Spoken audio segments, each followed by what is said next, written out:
Navigating Ethical Waters, a comprehensive approach to nursing ethics, where we dive deep into the real-world application of the 2025 Nursing Code of Ethics. I'm Jodi O'Malley, whistleblower and founder of Righteous RN. In this course, we'll explore what it truly means to practice with courage, integrity, and moral clarity in today's healthcare landscape. Let's get started. Hey everyone, welcome back. I'm really excited about today's session because we're diving into something that's absolutely critical in nursing, working together as a team. Now, we know nurses aren't just another piece of the puzzle.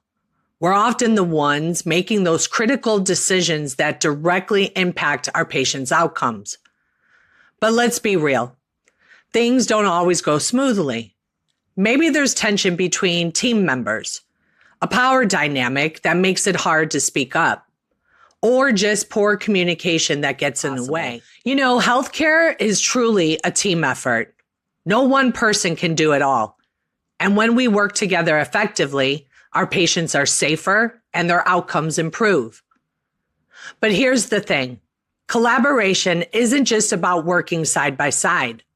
It's about ensuring that nurses' voices are valued and respected. We're not just there to follow orders.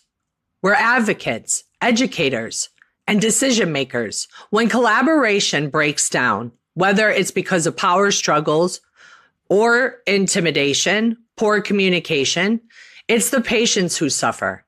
And as nurses, that can leave us feeling frustrated, powerless, and even questioning if we did enough. That's what we call moral distress. First, teamwork isn't just encouraged. It's an ethical obligation. That's covered in provisions 4.1 and 6.3.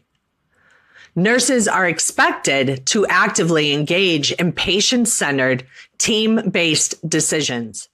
Next, the code highlights the importance of psychological safety, meaning we need work environments where people feel safe to speak up without fear of retaliation, bullying, or intimidation. That's in provisions 6.2 and 6.3. So here's something to consider.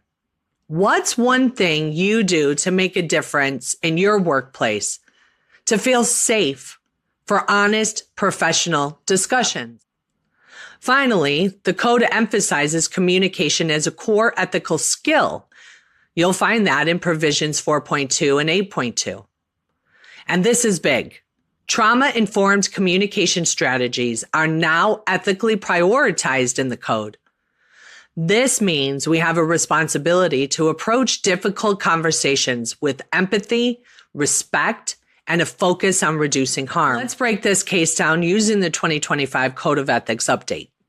Looking back at this situation, there are some clear ethical violations that the 2025 Code of Ethics now addresses more directly. First, there was a clear disregard for the day shift nurse's clinical expertise, and that's an ethical violation outlined in provisions 4.1 and 4.2. The code reinforces that nurses' clinical judgment must be respected. Next is the issue of psychological safety, covered in provision 6.2. Nurses need to feel safe speaking up without fear of retaliation, intimidation. Finally, there was a major communication breakdown, and that's where provision 8.2 comes in. Ethical teamwork requires clear, patient-focused communication. In this case, the physician's refusal to collaborate directly harmed the patient. By dismissing my concerns and failing to engage in a meaningful conversation, valuable time was lost. In the end, I knew I had to reframe my approach by confidently asking, do you want to put in the sputum culture order or do you want me to? I created a moment where the physician had to take responsibility, and that's what finally led to this. Step 1, identify the ethical issue. In my case, the ethical issue was clear. My clinical judgment was ignored and the patient's safety was at risk. Anytime your input is dismissed, especially when you believe patient harm is possible, that's an ethical red flag. Step 2, gather relevant information. Now, this is key. Understanding your hospital's escalation policies can make all the difference.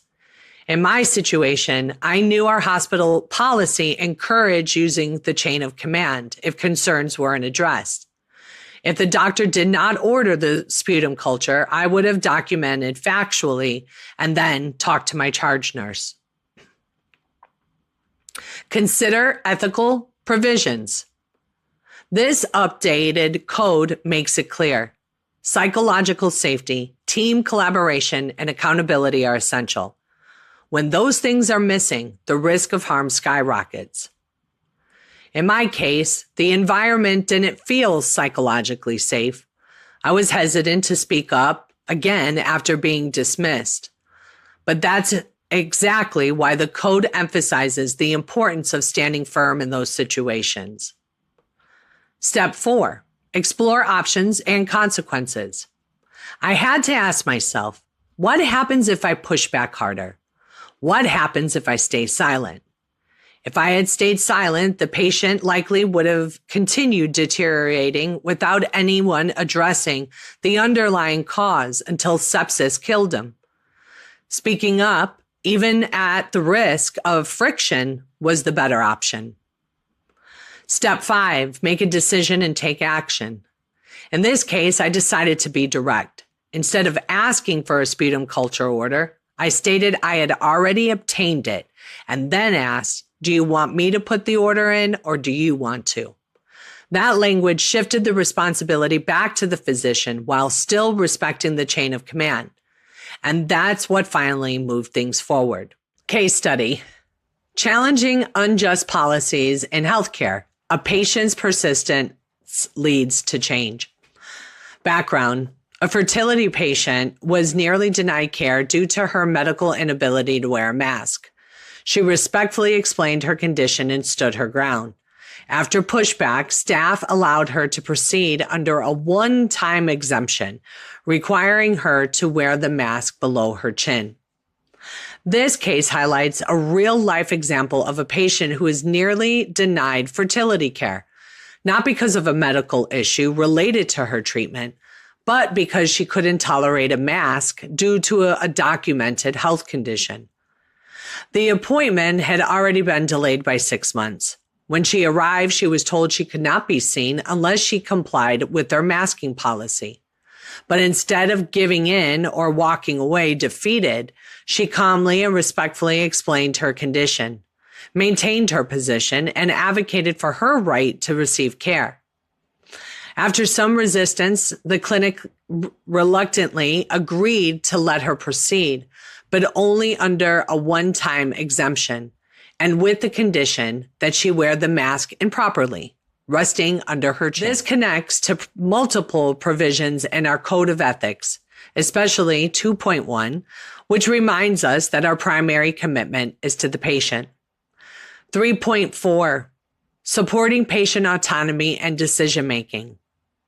And 8.1 and 8.2, which urge us to reduce health disparities and call out injustice. Nurses are accountable for questioning practices that lack evidence or create harm. In this case, many nurses face challenges when advocating for less restrictive measures, especially in schools, long-term care settings, or outpatient facilities, which we will get into in the next module.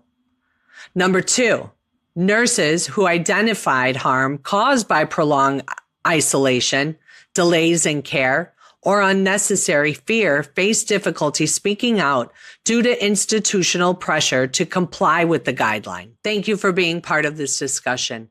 Your feedback will refine this module. Thanks for joining me for this module of Navigating Ethical Waters. I hope it challenged and inspired you to lead with boldness and ethical conviction. If you're ready to walk this road with other nurses committed to truth and integrity, visit righteousrn.com. And remember, standing for what's right isn't easy, but it's always worth it. See you in the next module.